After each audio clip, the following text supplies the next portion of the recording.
Mbak Mega maju sebagai calon wakil presiden tahun 99 atas permintaan Gus Dur dan atas perintah Gus Dur dan dilakukan oleh fraksi PKB pada waktu itu. Assalamualaikum warahmatullahi wabarakatuh. Yang sungguh saya hormati Ibu Siti Nuriyah Abdurrahman Wahid. Beliau adalah ibu kita semua dan atas doa beliaulah saya jadi gubernur. Karena saya dikalungin, saya pakai kembali Bu ininya. Jadi cukin ini yang dari Ibu Bu, saya pakai kembali ini.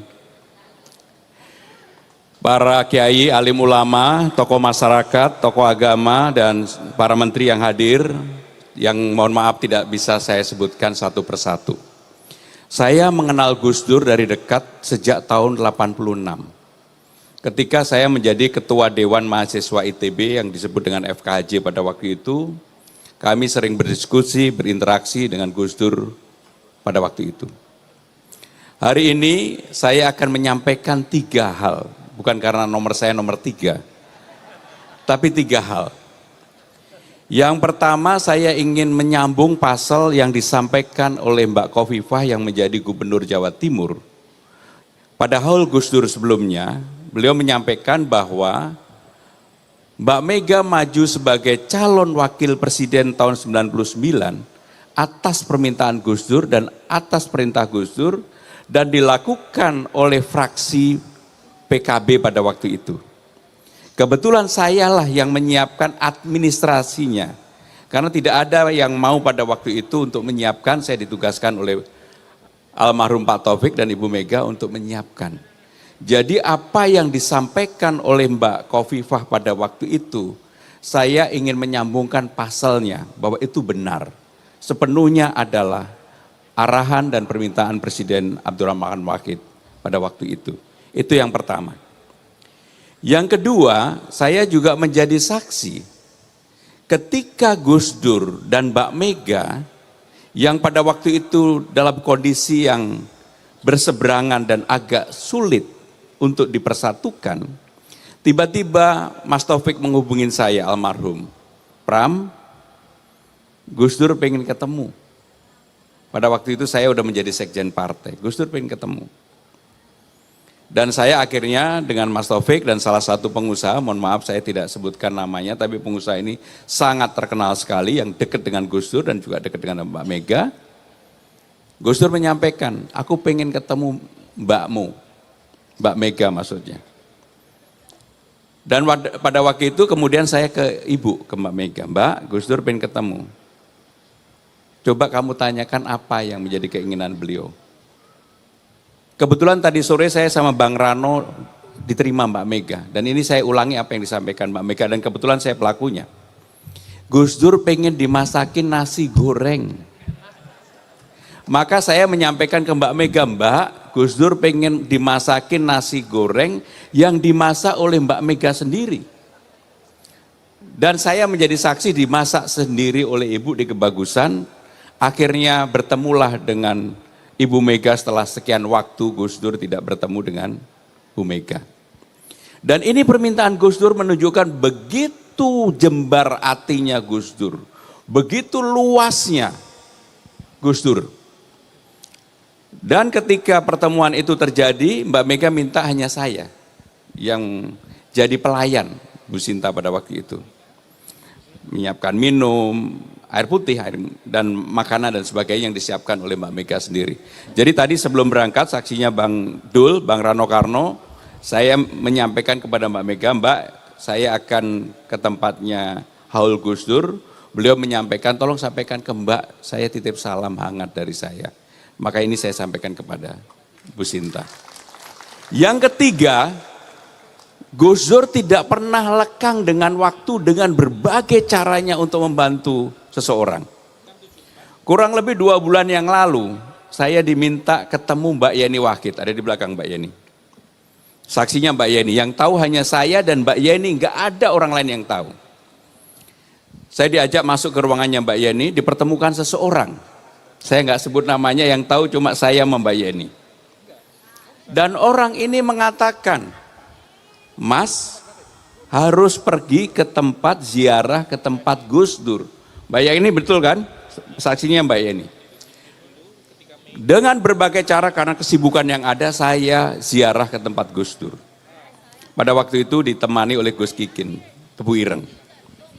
Begitu saya pulang dari ziarah Gus Dur, hati saya berbunga-bunga dan saya yakin dengan keyakinan yang luar biasa. Termasuk satu permintaan oleh orang yang saya dan Mbak Yeni yang tahu, akhirnya saya jalankan Mbak Yeni. Karena itu sebagai syarat. Hanya saya dan Mbak Yeni yang tahu. Jadi artinya Gus Dur dengan berbagai cara tak lekang oleh waktu untuk membantu saya pribadi, saksinya Mbak Yeni.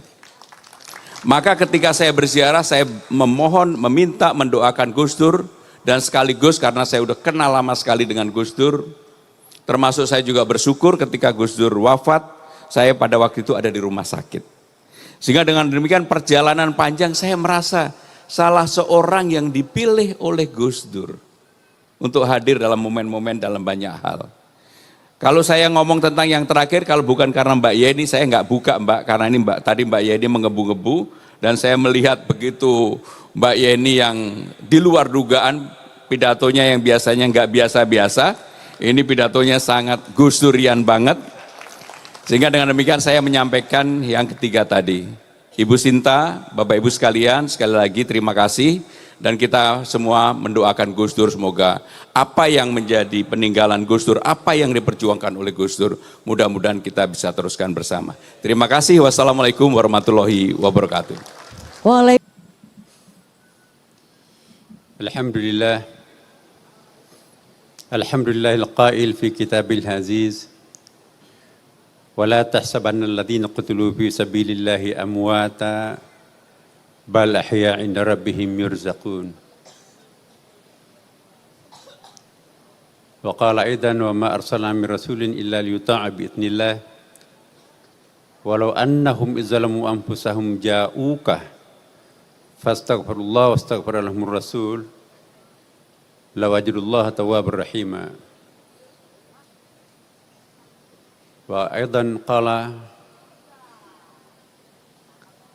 kama arsalna fikum rasulan minkum yatlu alaikum ayatina wa yuzakkikum wa yu'allimukumul kitaba wal hikmah wa yu'allimukum ma lam takunu ta'lamun. Asyhadu an la ilaha illallah wa asyhadu anna Muhammadan abduhu wa rasuluh sahibul burhan.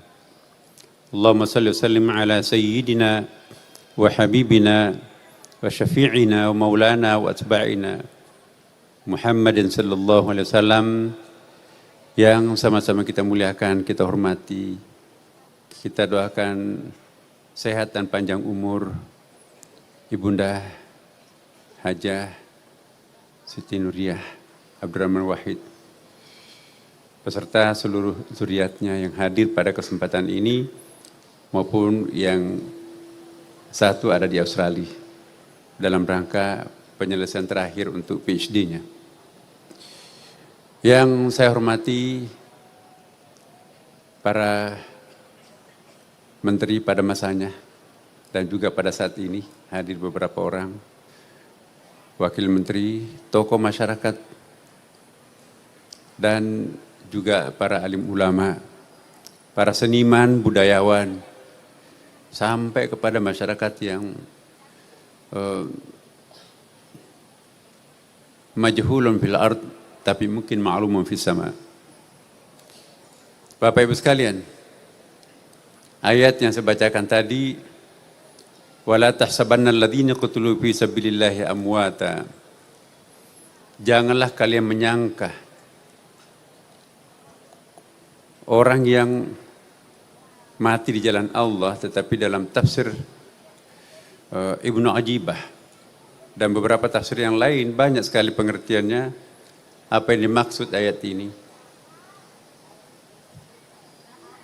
Diartikan janganlah kalian menyangka orang yang membunuh egonya, orang yang mengorbankan kepentingan subjektivitasnya demi untuk kemaslahatan umat manusia, ya, itu adalah wafat. Bal ahya 'inda rabbihim yurzaqun. tetapi sesungguhnya beliau itu tetap hidup. Bahkan di mata Allah selalu mendapatkan rezeki. Ayat ini mengisyaratkan bahwa di alam barzah pasca kematian itu pun juga orang membutuhkan rezeki. Dalam kitab Ihya Ulumuddin juga disebutkan bahwa kehidupan di alam barzah sama dengan kita di sini juga Bapak Ibu sekalian. Membutuhkan pertolongan dari orang lain. Orang-orang yang tidak pernah mendapatkan doa dari orang hidupnya. Menurut Imam Al-Ghazali, di lukisan dalam tentu ada riwayatnya, walaupun riwayatnya itu kita melihat memang hadis-hadis ahad yang banyak ya di Ihya Ulumuddin. Tetapi saya juga sedikit ingin singgung karena Ihya Ulumuddin ini adalah hobi bacaan wajibnya Gus Dur. Ya.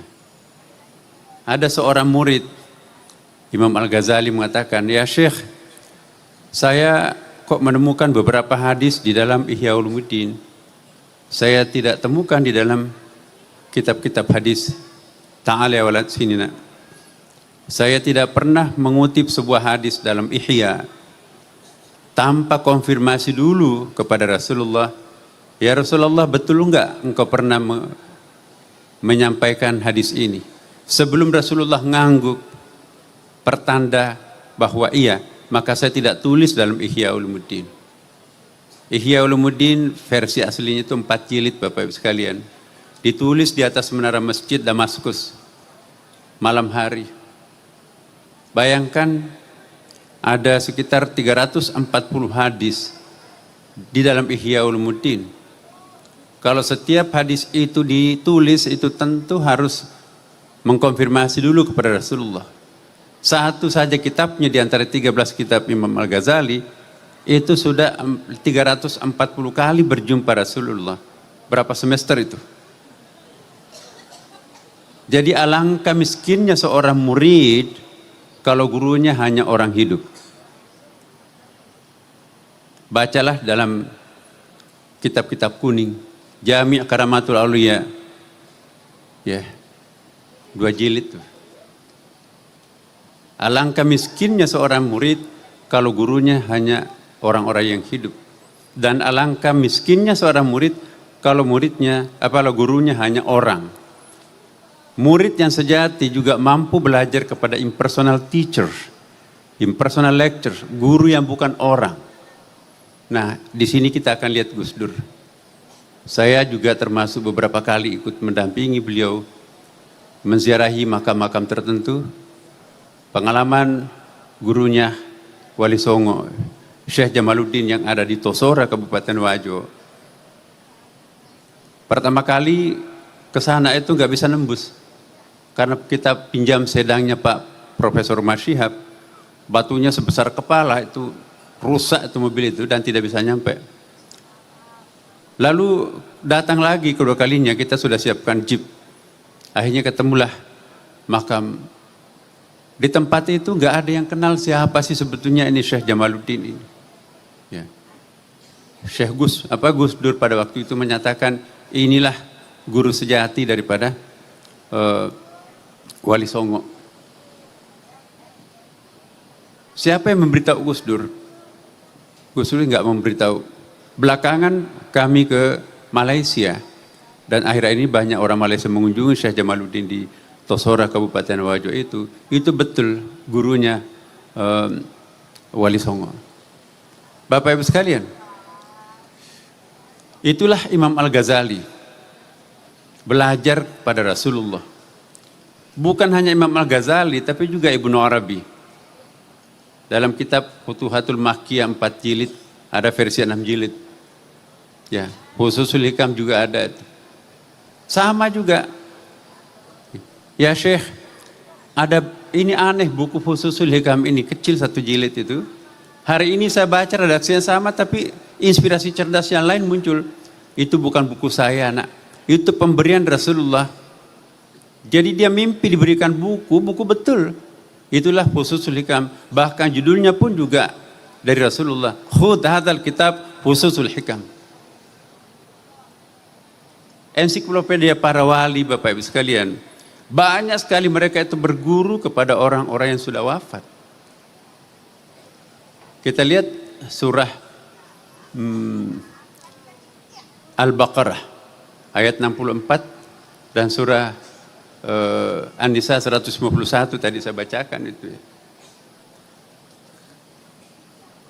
Kama arsalna fiikum rasulan minkum yatlu alaikum ayatina wa yuzakkikum wa yu'allimukumul kitaba wal hikmah wa yu'allimukum ma lam takunu ta'lamun. Jadi dalam ilmu bahasa Arab Bapak Ibu sekalian, la dengan lam itu beda artinya. Dalam ilmu balaghah la itu kan kalau bahasa Indonesianya sama itu, tapi bahasa Inggrisnya bisa dibedakan tuh. Ma la takunu ta'lamun itu la ta'lamun itu artinya unknown, tidak diketahui. Tapi kalau lam takunu ta'lamun unknowable. Jadi satu unknown tidak tahu, tidak diketahui, tapi dosa menjelaskan akhirnya kita tahu. Tapi kalau unknowable itu lam, enggak mungkin bisa kita ketahui tanpa yang bersangkutan langsung memberikan pemberitahuan itu. Nah, perhatikan Rasulullah Muhammad SAW, pengungkapan Rasulullah itu selalu menggunakan fi'il mudhari. Ayat yang saya bacakan tadi, kita orang pesantren tahu fi'il mudhari itu fungsinya adalah present continuous tense. Kata kerja yang menggambarkan peristiwa sekarang dan akan datang. Nabi-nabi lain digambarkan dengan fi'il madhi, tapi Rasulullah fi'il mudhari. Apa artinya? Jadi betul apa yang dikatakan tadi Pak Gubernur kita dan juga Mbak Yeni, bahwa spirit orang wafat itu sebetulnya tidak pernah memang mati itu. Manusia itu wujud abadi. Tuhan itu wujud azali, alam semesta ini wujud baharu, hawadith. Sekali jadi manusia tidak pernah berhenti jadi manusia. Sampai nanti akhir neraka itu teriak para penghuni neraka, ya laitani kuntu turaba, ya Allah kembalikan aku jadi tanah. No way, sekali Anda jadi manusia tetap akan jadi manusia, tidak akan pernah berhenti jadi manusia. Jadi kalau ada orang mengatakan mati dalam arti total, itu sesungguhnya tidak seperti itu kata Al-Quran. Dia cuma pindah ke terminal yang berikutnya kok. Gus Dur sekarang ini sedang menikmati parcel yang dikirimkan oleh orang hidupnya. Iya. Doa yang kita panjatkan, kita doakan kepada orang mati, itu bertajassud. Kita baca dalam kitab-kitab kuning, ada babut tajassubil amal, ada juga kitabut tajassumil amal, tajassudil amal ya. Jadi doa kita itu menjelma menjadi parcel yang menghibur orang yang sudah wafat Bapak Ibu sekalian. Hebat ya. Banyak sekali kirimannya dari dunia. Oh iya. Orang-orang yang tidak pernah mendapatkan kiriman hidup, tidak pernah dihaulkan seperti ini, itulah yang menderita ngantri Bapak Ibu sekalian pada hari Jumat. Kata Imam Al-Ghazali.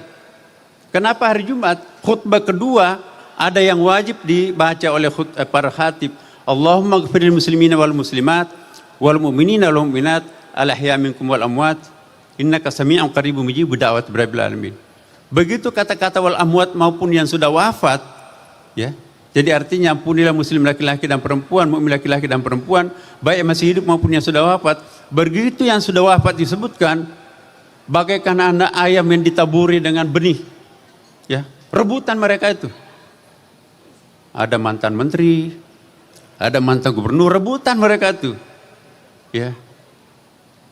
Kenapa? Karena doanya khatib di khutbah kedua itu yang ditunggu-tunggu oleh mereka-mereka yang tidak pernah ada yang mendoakan.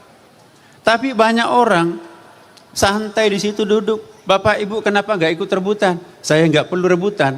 Anak saya di pondok pesantren, ya setiap habis salat waktu dikirimkan saya surah Al-Fatihah.